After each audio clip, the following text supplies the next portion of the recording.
pareil, son apport sans pareil.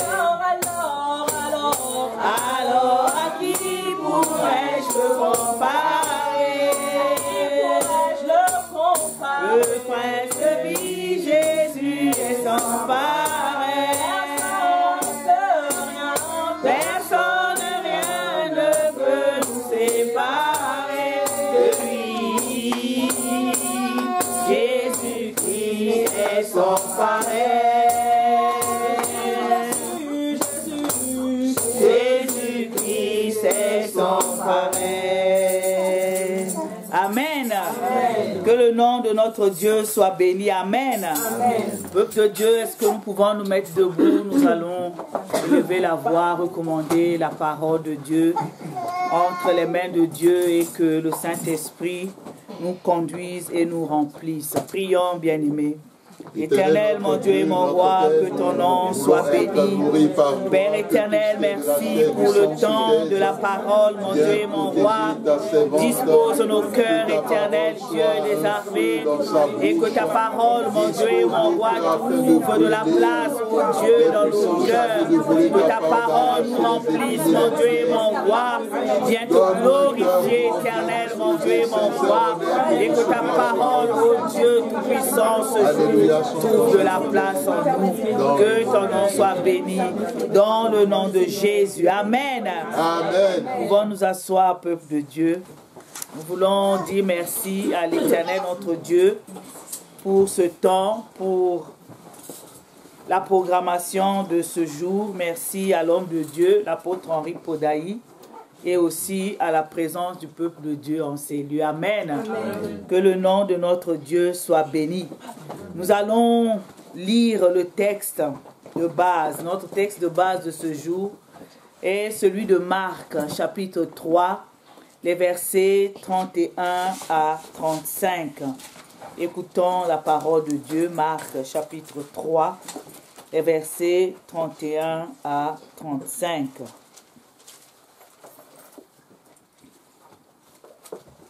Je lis au nom de Jésus. Amen.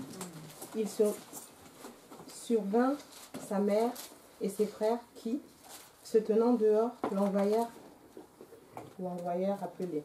La foule était assise autour de lui et on lui dit, « Voici ta mère et tes frères sont dehors et te demandent. » Et il répondit, « Qui est ma mère et qui sont mes frères ?» Puis, jetant les regards sur ceux qui étaient assis tout autour de lui, « Voici, dit-il, ma mère et mes frères. Car quiconque fait la volonté de Dieu, celui-là est mon frère, ma sœur et ma mère. » Amen. Amen. Le thème que nous allons partager cet après-midi, c'est la volonté de Dieu. Amen. Amen. Quelle est-elle déjà la volonté de Dieu? La volonté de Dieu, lorsqu'on la situe à la dimension de son amour, c'est qu'aucun homme ne périsse, mais que tous parviennent à la connaissance de la vérité et que tous soient sauvés. Et cette vérité, c'est Jésus-Christ, lui le chemin, la vérité et la vie. Amen. Amen. Lorsqu'on lit ce texte que nous venons d'entendre, la première pensée ou réaction que l'on peut avoir, c'est de dire quoi de plus normal que les siens viennent le voir. Avec tout ce qu'il a à faire, le pauvre, ils ne doivent pas le voir bien souvent. Et cela arrive souvent qu'un père de famille, par ses fonctions, soit souvent éloigné de son épouse et de ses enfants. Ce qui est aussi valable pour une femme, pour un enfant que les parents ne voient pas souvent. La personne est le frère ou la sœur de quelqu'un et la famille est aussi inquiète. Bref, il y a toujours quelqu'un qui s'inquiète. Certaines personnes sont vexées du fait que personne ne se soit inquiété pour eux. Et le fait que quelqu'un s'inquiète pour eux donne un sens à leur existence. L'on peut aussi se demander si cette inquiétude a des raisons d'être. Qu'est-ce qui motive l'inquiétude des uns et des autres? Ou pourquoi cherche-t-on à rencontrer la personne pour laquelle on s'inquiète? Là, dans ce texte, le texte que nous venons d'entendre, ce sont la mère et les frères de Jésus qui sont arrivés. Ils ont dû entendre qu'il était de nouveau à Capernaum et qu'il était dans la synagogue. Lorsqu'ils arrivèrent, ils envoyèrent des gens appeler le Seigneur Jésus. Ce dernier était en train d'enseigner. Et il y avait, comme d'habitude, une foule autour de lui pour entendre la parole de Dieu. Bien-aimés, lorsqu'on visualise la situation et l'attitude de la mère et des frères de Jésus, qu'est-ce qu'on peut dire ou qu'aurait-il dû faire au regard de ce que son fils, pour la mère et leurs frères, pour les autres frères, étaient en train de faire? C'est une situation où beaucoup de personnes se retrouvent, enfants de Dieu ou pas, dans leur lieu de travail, ou en un endroit donné où elles sont occupées. Oui, bien-aimé, le Seigneur Jésus était occupé. Il accomplissait la mission pour laquelle Dieu son Père l'avait envoyé. Dans Luc chapitre 4, au verset 17 à 19, il est écrit « Et on lui remit le livre du prophète Ésaïe. L'ayant déroulé, il trouva l'endroit où il est écrit « L'Esprit du Seigneur est sur moi, parce qu'il m'a oint pour annoncer une bonne nouvelle aux pauvres. Il m'a envoyé pour guérir ceux qui ont le cœur brisé, pour proclamer aux captifs la délivrance et aux aveugles le recouvrement de la vue, pour envoyer libres les opprimés, pour publier une année de grâce du Seigneur. » Amen. Amen. Voilà la mission du Seigneur Jésus, et c'est cette mission qu'il était en train d'accomplir lorsqu'on a envoyé des gens pour l'appeler.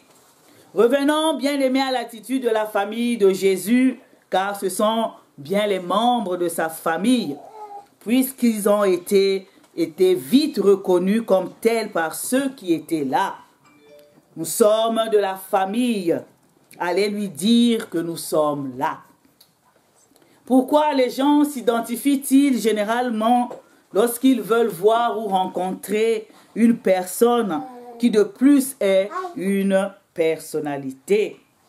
Jésus n'était pas n'importe qui, et au regard de la foule qui l'entourait dans la synagogue, il n'était pas facile de l'approcher. Il arrive que les gens, voulant rencontrer une personne, disent à celle qui les reçoit, cela peut être une secrétaire, cela peut être un vigile, ou peut-être un garde du corps, pourquoi pas, je suis le père, je suis la mère, je suis le frère, la sœur, l'oncle, je suis l'ami d'un tel, j'aimerais le rencontrer. La personne se dit, le fait de dire ce qu'elle est pour la personne va lui ouvrir les portes ou faire que la personne la reçoive sans tarder. Et lorsque cela dure, elle pose la question à la personne qui l'a reçue: vous lui avez bien dit que c'est son père qui est là? Vous lui avez bien dit que c'est son frère? Vous lui avez vraiment bien dit que c'est son ami qui est là? Tel est le propre de l'humain. Que la personne qu'on est venu voir laisse passer du temps et laisse tout ce qu'elle est en train de faire et s'occupe de toi. Généralement, c'est ce commentaire qui suit. Lorsqu'on n'a pas été vite reçu, on dit « Je suis allé voir un tel. Tu sais après combien de temps d'attente j'ai été reçu, bien que je me sois présenté. » Tu es sûr que ce n'est pas la secrétaire qui t'a fait attendre, peut-être parce qu'elle est jalouse. Bien-aimé, on veut être reçu en priorité à cause des liens ou de la relation avec la personne. La mère et les frères de Jésus arrivent. Arrêtons-nous un instant, vu la situation qui se présente. Quelle aurait dû être leur attitude, bien-aimés? Nous allons écouter la réponse des uns et des autres. Quelle aurait été la situation, par rapport à la situation, quelle aurait dû être l'attitude de la mère et des frères de Jésus. Quelle aurait dû être leur attitude? Ils sont arrivés, Jésus était en train d'enseigner dans la synagogue. Ils ont envoyé les gens l'appeler. Oui. Ils auraient dû attendre ou entrer dans la synagogue, écouter le message et puis le voir après. Bien, voilà une réponse. Ils auraient dû soit attendre, une réponse à deux volets, soit attendre, soit entrer, écouter la parole et le voir à la fin. Est-ce que quelqu'un a une autre réponse, une réponse différente?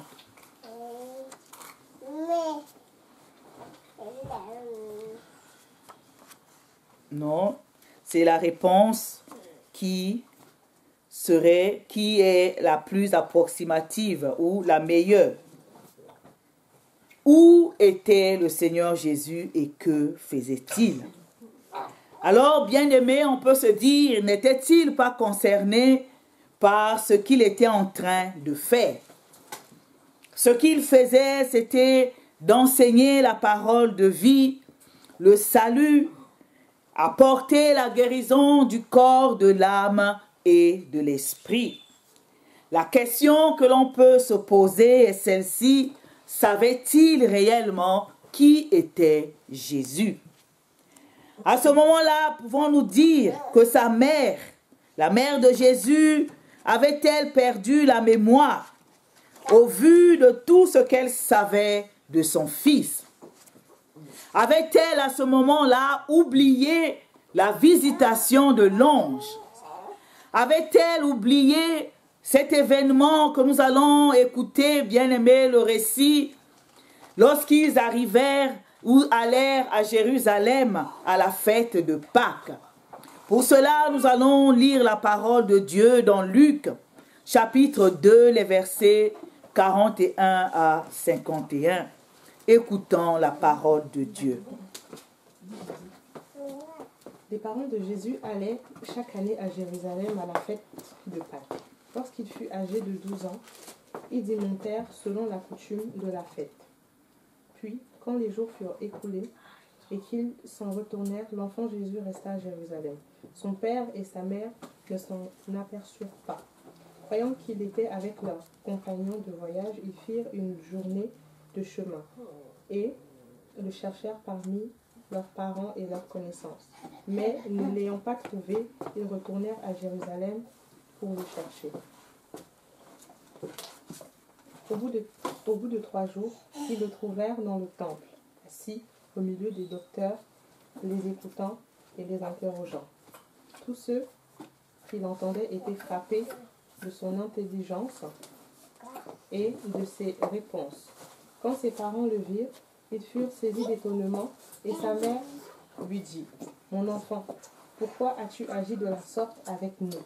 Voici ton père et moi, nous te cherchions avec angoisse. » Il leur dit: « Pourquoi me cherchiez-vous? Ne saviez-vous pas qu'il faut que je m'occupe des affaires de mon père? » Mais ils ne comprirent pas ce qu'il leur disait. Puis, il descendit avec eux pour aller à Nazareth, et il leur était soumis. Sa mère gardait toutes ces choses dans son cœur. Amen. Amen. Le verset 51b nous dit: sa mère gardait toutes ces choses dans son cœur. Alors, qu'est-ce qui avait fait que ce jour-là, il cherche à l'éloigner de ce qui était la raison pour laquelle Dieu l'avait envoyé? La mère a-t-elle été influencée par les autres enfants? Cela arrive aussi que certaines personnes soient influencées par d'autres au moment d'agir face à une situation donnée. Toujours est-il que ce jour-là, ils sont entrés dans le temple pour entendre la parole que les autres étaient certainement en train d'entendre. Ils ne sont pas entrés parce qu'ils étaient sans nul doute pressés. Ça, nous ne le savons pas. Toujours est-il qu'à ce moment précis, leur préoccupation était ailleurs. Ils étaient en train de rater le plus important et voulait aussi par la même occasion empêcher le Seigneur Jésus de faire l'œuvre pour laquelle il a été envoyé. Amen. Amen. À ce moment-là, sa famille ne s'est pas présentée à lui comme ceux qui lui voulaient du bien, mais le contraire. Il ne voulait pas son bien à ce moment précis. Et beaucoup de personnes sont confrontées à cette réalité. Ce qu'ils ont à faire pour Dieu ou dans la maison de Dieu leur apparaît comme une mission impossible, difficile à faire parce qu'il y a la pression de la famille. Cela peut être des parents lorsque la personne dépend d'eux, lorsqu'il s'agit d'un enfant, ou cela peut être perçu comme un fardeau lorsque l'époux ou l'épouse n'a pas la même vision, n'ont pas la même vision l'un et l'autre. C'est pour les uns ou les autres des interrogations, des questionnements, des questions du genre encore à l'église, où tu es le seul à y aller, ou encore tu es marié avec l'église ou avec moi. Bien-aimé, lorsque l'entourage ne comprend pas l'importance de ce qu'une personne fait, quel que soit le cadre, il devient un obstacle pour la personne. Amen. Amen. Obstacle pour son bien, obstacle pour son élévation, pour son épanouissement, et cela devient source de conflit. Beaucoup ont abandonné ce à quoi Dieu les avait appelés dans sa maison parce qu'ils n'ont pas pu faire la part des choses. Au verset 32 de notre texte de Marc chapitre 3, la foule était assise autour de lui et on lui dit, « Voici ta mère et tes frères sont dehors et te demandent. » Quelle aurait été la réponse des uns ou des autres? Les uns ou les autres se seraient exclamés, « Ah, ça fait longtemps qu'il attend ou qu'elle attend. Faites-la vite entrer. » Ou bien encore, il fallait le dire plus tôt. Et à la personne qui pouvait être en face d'elle, il dira, « Je suis désolé, j'ai une urgence familiale. Je vous verrai la prochaine fois. » Ou encore, on arrête pour aujourd'hui, on continuera une autre fois. Mon père, mon épouse est là. Cela n'a pas été comme réponse de la bouche du Seigneur Jésus, parce qu'au verset 33, il répondit, « Qui est ma mère et qui sont mes frères? » Amen. Amen. Bien-aimé, sais-tu à quoi Dieu t'a-t-il appelé? Et quelle est ta mission dans sa maison? Quelles sont tes priorités par rapport à la maison et à l'œuvre de Dieu? Et aussi, quel est ton comportement en tant que chrétien et surtout en tant qu'enfant de Dieu vis-à-vis d'autrui dans le lieu où tu exerces? À quel niveau places-tu Dieu? À quel niveau places-tu ceux de ta famille? Et à quel niveau places-tu les autres? Tu fais la volonté de qui? Que tu sois dans la maison de Dieu ou ailleurs. Beaucoup ont perdu gros bien-aimés à cause de leur famille. Ne sachant pas quelles étaient les motivations des uns et des autres à leur égard. Jésus, lui, ne s'est pas trompé, bien-aimé. Il savait pourquoi il était là et ce à quoi Dieu l'avait appelé. Amen. Amen. Les versets 34 à 35 nous disent, « Puis jetant les regards sur ceux qui étaient assis autour de lui, il dit, « Voici, dit-il, ma mère et mes frères. Car quiconque fait la volonté de Dieu, celui-là est mon frère, ma sœur et ma mère. » Amen. Amen. Sa priorité, ceux qui faisaient la volonté de Dieu. Cela ne voulait pas dire qui n'avait plus rien à voir, à faire avec ses frères, pas du tout, ni de sa mère, pas du tout. Seulement qu'à ce moment-là, ce qu'ils attendaient de lui était incompatible, bien-aimé, avec ce qu'il faisait. Amen. Amen. Amen. Désobéir à Dieu pour faire plaisir aux uns et aux autres.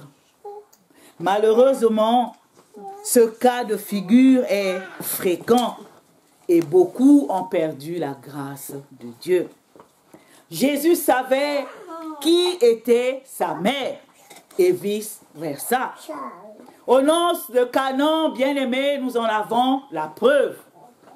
Lorsqu'il n'y avait plus de vin, sa mère a dit aux disciples, « Faites tout ce qu'il vous demandera de faire. » Parce qu'elle savait qui était le Seigneur Jésus. Amen. Amen. Et le Seigneur Jésus, lui, ne s'est pas trompé en disant que seul celui qui fait la volonté de Dieu est son frère. Il est celui que Dieu a envoyé. Nous avons la parole de Dieu qui nous dit dans Jean chapitre 3, le verset 16. Ce verset que nous affectionnons, bien-aimés, que nous récitons, bien-aimés, facilement. Et la parole de Dieu nous dit encore qu'il n'y a de salut en aucun autre nom. Amen. Amen. Et Jésus, lui, a reçu le nom qui est au-dessus de tout nom, afin qu'au nom de Jésus, tout genou fléchisse et que toute langue confesse qu'il est Seigneur à la gloire de Dieu le Père. Amen. Amen. Bien-aimé, qui est ton frère? Qui est ta sœur? Dans toute la dimension possible. Es-tu capable de répondre à cette question? Qui est ton frère? Qui est ta sœur? Qui est ta mère? Qui est ton père? Pas seulement à l'église, mais aussi dans ta famille, dans ton quartier, dans ton lieu de service. Ce n'est pas parce que c'est le fils de ton père ou que c'est le fils de ta mère qu'il est ton frère réellement. Amen. Amen. Ce n'est pas parce que c'est ton collègue, ce n'est pas parce que c'est ton voisin ou ton frère, ta soeur dans l'église qu'il est réellement ton frère et ta sœur. Amen. Comme le pense le Seigneur Jésus-Christ. La véritable question que tu dois te poser pour savoir qui est réellement ton frère, qui est réellement ta sœur, c'est de te dire, fait-il ou fait-elle la volonté de Dieu? Amen. A-t-il réellement la crainte de Dieu? Dieu nous a dit dans sa parole que l'homme aura pour ennemi les gens de sa maison. Bien-aimés dans le Seigneur, il m'arrive souvent de répéter, de dire aux gens que Dieu n'est pas fou. Et c'est la vérité. Amen. Parce qu'il sait toutes choses. Il connaît le cœur de l'homme. Lui qui a dit ce cœur est si tortueux, qui peut le connaître sinon que Dieu lui-même? Qui est ton frère? Qui est ta sœur? Fais-tu la volonté de Dieu ou non? Fait-il ou fait-elle la volonté de Dieu? Telle est la véritable question, bien-aimée, que nous devons nous poser. Fait-il la volonté de Dieu? Fait-elle la volonté de Dieu réellement pour être ton frère ou ta sœur? Nous avons entendu la parole de Dieu et Dieu ne parle pas en vain. Qui nous aide, bien-aimés, à demeurer dans sa volonté et qu'au travers de sa parole, nous puissions réellement savoir qui est notre frère, qui est notre sœur, qui est notre mère, qui est notre père. Que l'Éternel bénisse sa parole dans nos cœurs. Amen. Amen.